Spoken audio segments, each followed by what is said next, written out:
LiSTNR production. Hello, welcome to The Briefing. I'm Sacha Barbour Gatt. Most of us are too young to remember the Cold War, the standoff between the Soviet Union and the US and its allies from the late 40s until the early 90s. It's only now we're starting to discover what truly happened during those years of conflict and espionage. Well, the latest series in the Secrets We Keep podcast is called Nest of Traitors, and it follows listener investigative journalist Joey Watson's 3-year journey to find a spy who betrayed Australia during that time. And I think that at least some of the suspected moles were quietly retired. They were sort of let to go, as one spy puts it, dispersed around the Commonwealth of Australia. I get a list of suspects. I find out that at least one of them is still alive, and I go after them. That gripping new series launches today, and we preview it with Joey in the second half of the podcast. If you love your true crime docos or spy thrillers, you are going to love Nest of Traitors, let me tell you. But first off, let's get into the headlines. Katrina Blowers is here. It is Thursday, February 1st. Hey everyone. Well, the heads of 5 major tech firms have been getting grilled by US Congress over the alleged harm to children caused by their platforms. At one point, Meta's CEO, Mark Zuckerberg, stood and turned towards the rows of family behind him and apologised for their experiences dealing with child abuse. Now, this audio is a little hard to hear, so rest assured we're going to tell you exactly what he said straight afterwards. Would you like to apologize for what you've done to these good people? I'm sorry for everything that you've done. Terrible. No one should have to go through. Yeah, so it is hard to hear at the start because Mark Zuckerberg actually stood up and turned around. So he wasn't on mic when he was making this apology. But the part that is audible, he says, it's terrible. No one should have to go through the things that your families have suffered. A pretty strong statement there from the CEO of Meta. Now, the hearing is titled Big Tech and the Online Child Sexual Exploitation Crisis, and it promises to examine and investigate the plague of online child sexual exploitation. Zuckerberg, along with Linda Yaccarino of X, formerly Twitter, Xiaozi Chu of TikTok, Evan Spiegel of Snap, and Jason Citron of Discord are all being questioned over what they're doing to make their platforms inaccessible to child sex offenders. I've been thinking about this and going back and forth on this in my mind, Sasha. You know, at the end of the day, I've been wondering, well, how responsible are the creators of these platforms? Because they have provided the tool. It's kind of like, you know, the US gun debate where you go, is it the gun or is it the person holding the gun? But as more and more evidence comes to light on what these platforms actually have failed to do, knowing, you know, the potential. I guess at the beginning, when they didn't realise the potential, that might be one argument. But when they knew and did nothing, like, for example, this whole lawsuit came about because of a Facebook whistleblower, and he found that when harmful posts are reported, only 2% were taken down. That's not okay. And I think that's why that apology will be so powerful to so many of those victims today. And one of the other big kind of fiery moments, we see that a lot in these US Senate hearings where there's kind of this ability to grill whoever is speaking. And in this case, it was Mark Zuckerberg. Ted Cruz, who's a senator from Texas, was asking him about this warning screen that apparently comes up when a person on the platform was searching for hashtags commonly associated with child sexual abuse materials. It basically said, oh, this material is sensitive. Are you sure you want to see it? Giving people the option to click through and to see what has been put on that hashtag. Mark Zuckerberg said, I'm going to personally investigate this. So it just goes to your point, Katrina, that, yeah, it feels that it is a failure to act on something that we know is happening as opposed to going, oh, we didn't know and we're going to fix it. And I think time's running out on these platforms. We saw here in Australia, the e-safety commissioner has really been fighting for more accountability from the big social media platforms. And in October, fined X $615,000 for failing to respond to concerns about child sexual abuse material online. And they've been actively pressuring the platforms to lift their game. So the problem is, though, we need them to act. So The pressure exists. Now we need to see action. Millions of songs by some of the world's biggest artists are being pulled from TikTok by Universal Music Group after the two failed to finalise a new licensing agreement which expires on January 31st. Now, I say expires because it is still January 31st in the US, even though it's Feb 1 here. So what that means, the likes of Post Malone, Lady Gaga, Billie Eilish and Taylor Swift will no longer have licensed songs on there. Universal says TikTok is paying just a fraction of the royalty price that similar platforms cough up, despite having soaring revenue and an increasing reliance on music-based content. The label also accused executives of using bullying and intimidation tactics during negotiations. TikTok has responded. It put out a statement on its website saying it was sad and disappointed it couldn't reach a deal with Universal, also accusing the label of putting its own greed above the needs of its artists and their fans. And TikTok went on to claim it has been able to reach artist-first agreements with every other label and publisher. So this is really big, Katrina. And, you know, it doesn't mean that these songs won't find a way onto the platform through user-created sounds, but to pull the licensed versions is a massive move. And we just know how big TikTok has become when it comes to discovering music for young people. I mean, there are so many examples lately. Ocean Alley's Confidence is one. I don't know if you saw this, but it blew up towards the end of last year. This song came out back in 2017, 2018, and it's all of a sudden in US feeds and people going, wow, this song's so great. The one that's going off lately, though, is a cover of Murder on the Dance Floor by Royal Otis. We've got a bit here.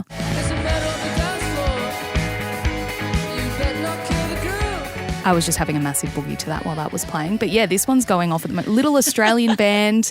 And yeah, it is popping off. And this is how these bands are getting discovered. And we also saw it with Dreams by Fleetwood Mac. So this is an old song that goes viral on the platform and then all of a sudden it's top of the charts again. So yeah, big move, Katrina. What are your thoughts? Well, and one that we're going to notice, you know, as of today, presumably, because that, I mean, talk about going down to the wire with negotiations. That deal has now expired.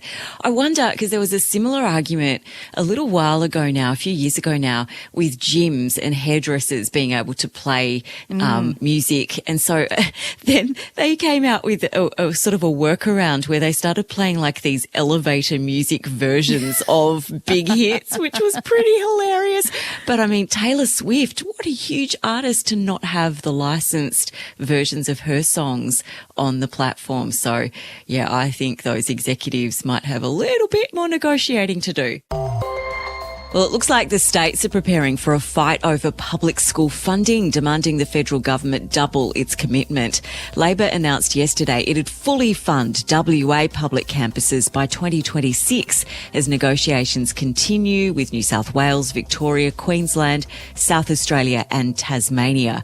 It's been revealed by 9 newspapers that the education ministers from the 5 states have written to their federal counterpart demanding a doubling of the proposed 2.5% increase in funding to 5%.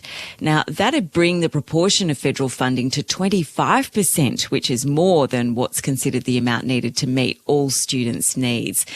Now, almost all of Australia's public schools are underfunded, while private schools are overfunded under the current funding agreement, which just doesn't seem fair.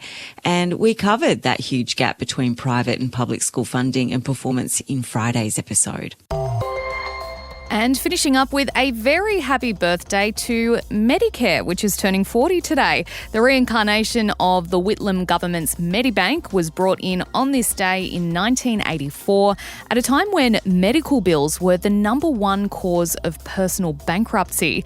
While it's revolutionised healthcare in Australia, there are growing concerns about the effectiveness of the little green card 4 decades after it was introduced. Now, Katrina, there's a lot of profiles in the papers this morning talking about Medicare, and all of them seem to focus on what needs to happen next. I think there's this understanding or this agreement that it's not keeping up with the demands of modern Australia. So some of the improvements being suggested to make sure that does happen, including dental care, which is a huge one. My husband got a $12,000 dentist bill and we just had to use our savings. It was insane. We just had to go, well, you need this work. We can't have you with teeth falling out of your head.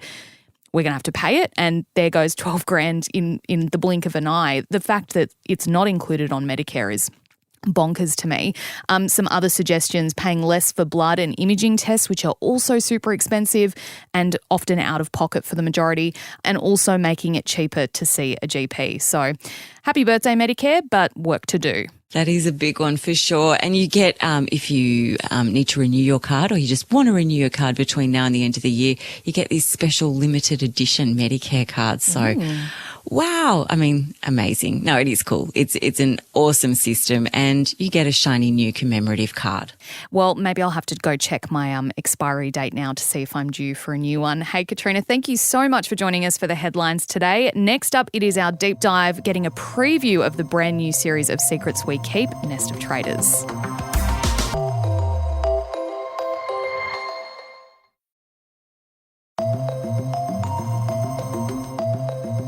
Today, you're going to meet Joey Watson, an investigative journalist who has spent the last 3 years hunting for the spy who betrayed Australia. He found out that during the Cold War, they had turned to work for the enemy, leaking top-secret information from Australia and compromising ASIO, that's where they worked, from the inside. But the truth had been buried. So he went after them. For those who need a refresher, the Cold War ran from 1947 to 1991 and saw the Soviet Union in a global standoff against the United States and its allies. It's been the feature of movies like the original James Bond's, Dr. Strangelove and Tinker Tailor Soldier Spy. And Joey Watson's brand new podcast is called Secrets We Keep, Nest of Traitors. He joins me now. Joey, welcome to the briefing. Look, to start off, how did this story come onto your radar, and what made you want to pursue it and turn it into a podcast? Well, Sash, for as long as I've been a journalist, actually for as long as I've been a human life force, I've been obsessed with spy stories. And as I got into journalism, it became a kind of focus of my inquiries. And that's partly because these are very powerful institutions. They operate in the shadows and they're worthy of journalistic scrutiny and public inquiry, but also because they're really cool stories. They're full of action and mystery and everything you could see in a spy thriller, but in the real world, it becomes even more strange. I spent a lot of time as a journalist pursuing stories to tell about Australian spies, particularly during the Cold War. And as I did so, I started to notice this pattern. So many spy operations in Australia, particularly during the Cold War, had ended in failure.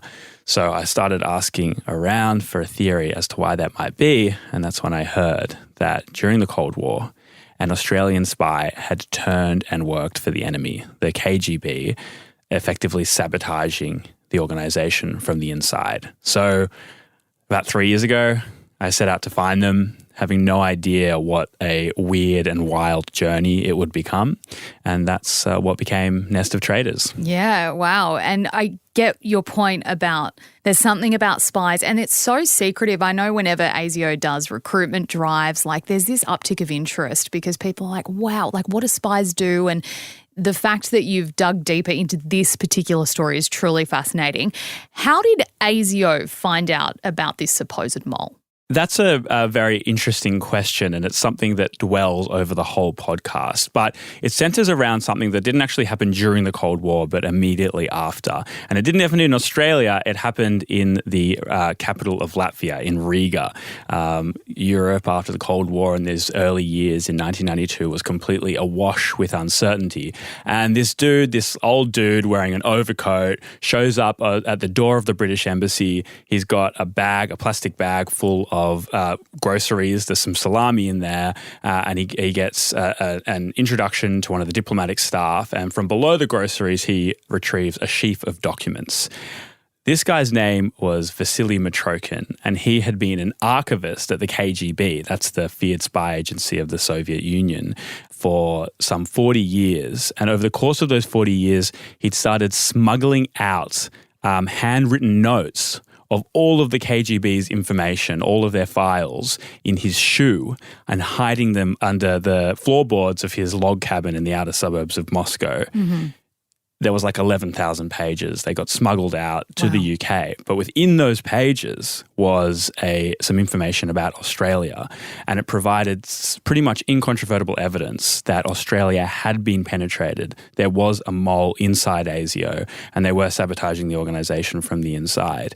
I later found out that that was actually not the only clue, the only tip-off that ASIO got. There were other clues that happened earlier during the Cold War, and they weren't necessarily followed. And that's one of the lines of inquiry that I take. Wow, it's like a movie, but real life. It's amazing. It is. Matrokin, that whole story is almost worthy of like a whole podcast series in itself. So maybe the next one. There's a lot of picking and choosing. So you did actually speak to the main suspect of this infiltration, an ASIO translator who was taken to court by the Australian Federal Police. What did you learn in that part of the investigation? Right. So after they got Matrokin's tip-off, it was believed that ASIO wasn't really in a position to investigate itself, or to be accused of being investigating itself. So the Australian Federal Police were actually brought in to conduct an investigation of ASIO to try and find the mole. The title of which was Operation Liver. So liver is like I'm not really that good with medicine, but it's the organ that cleanses the blood of toxins. Yeah. So like poetic imagery there. I'm not sure whether it was on purpose. Probably. Anyway, some 200 cops were assigned to the mole hunt, some of the best AFP cops, some of the best resources, and they built a profile of the mole around 2 clues that had come from Matrokin and other tip-offs. The mole had a 5-letter surname and a wife who also worked for ASIO. That's how they ended up fingering George Sadil. George Sadil. He had a 5-letter surname. He didn't have a wife at ASIO, but his sister had been a respected operator in the organisation. Okay. He had been a Russian translator, so not necessarily a spy, but a Russian translator at ASIO since the 60s. And he basically became suspect number 1. I met him. I spent a lot of time with him. That's the setup in episode 1. We meet for piroshki and coffee. Piroshki are like a Russian steamed bun. They're delicious. They're absolutely delicious. They're really, really good. Yeah, I'm a big piroshki fan, if nothing else, out of this podcast. But what we find out is that the case against him, it didn't really stack up. And I come to think that it might have actually just been a distraction. Oh, okay. All right. Now, you did talk to a bunch of ex-spies right around the country to find out how the infiltration actually occurred. What did you get from those spies that you managed to talk to? 2 things, and they're sort of woven throughout the podcast at different turns, and it is a bit of a topsy-turvy journey. But one is that ASIO during this era had fallen into a state of quite bad dysfunction. There was serious concerns about like an overwhelming drinking culture. There was nepotism. There was like victimization of junior staff by management. It had become what I'd heard was a sort of paramilitary style culture. And learning about that, I started to see the sort of environment that this mole might have been operating in and why they could have gotten away with it.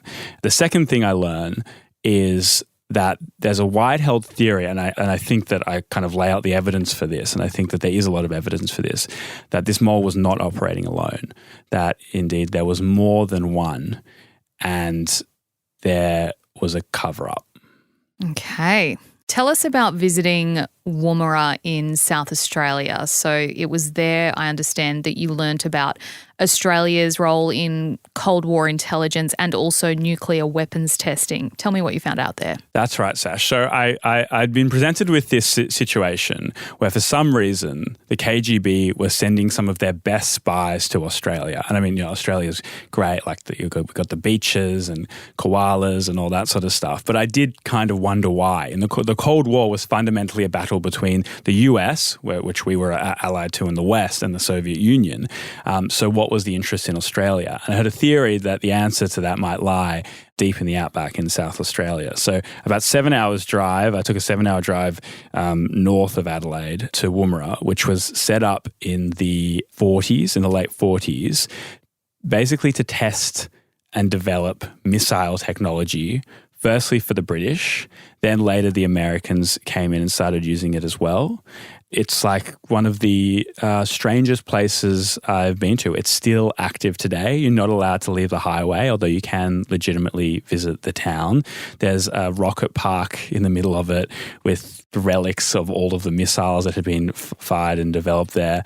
An area during the Cold War, it was over 200,000 square kilometres was just sectioned off.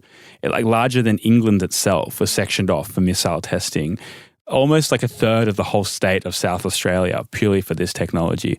And that wasn't all that went on there. I found out in the far reaches of the Woomera prohibited area, that's that huge section of South Australia, there was atomic bomb testing. I found out about a US surveillance station that was set up there at a place called Narunga, and I tried to drive to it about 15 minutes south of the town of Woomera. And all of this stuff was really aimed at one enemy. It was aimed at the Soviet Union in the eventuality that if war broke out, this is what we'd have in the West's arsenal. And as a result of Australia giving its land, it kind of fell into this alliance called Five Eyes, where we were really integrated with the US and the UK in this global intelligence network. And that's why the KGB came here. It's all about the stuff that was going on out there. Yeah, I think people would be surprised. The Cold War happened before you and I were born, before most of our listeners were born, I'd say.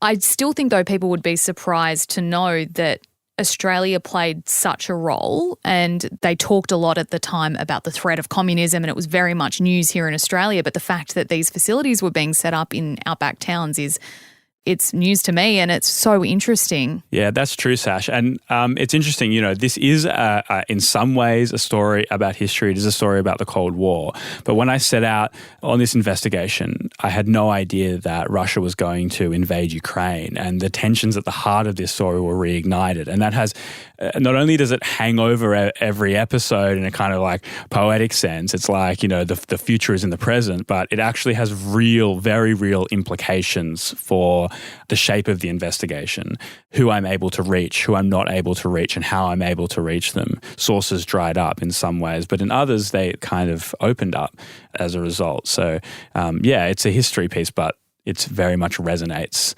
in the world today. Yeah. Look, one last question. Did you find the suspected mole?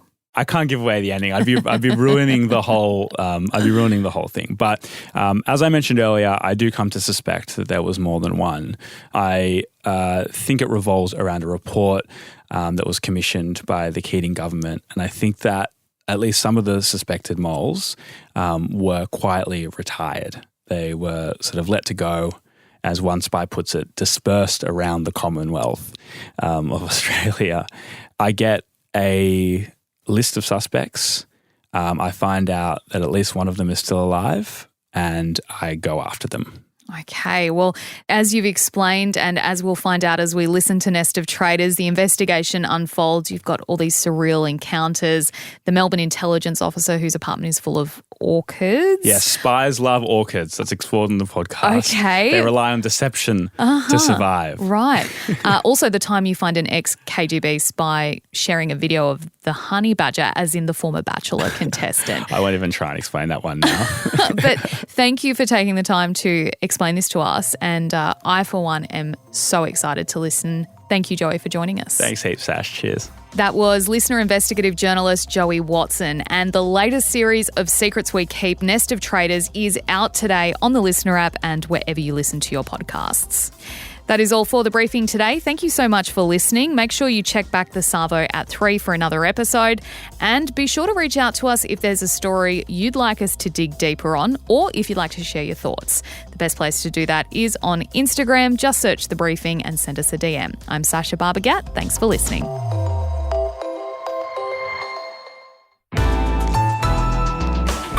LiSTNR.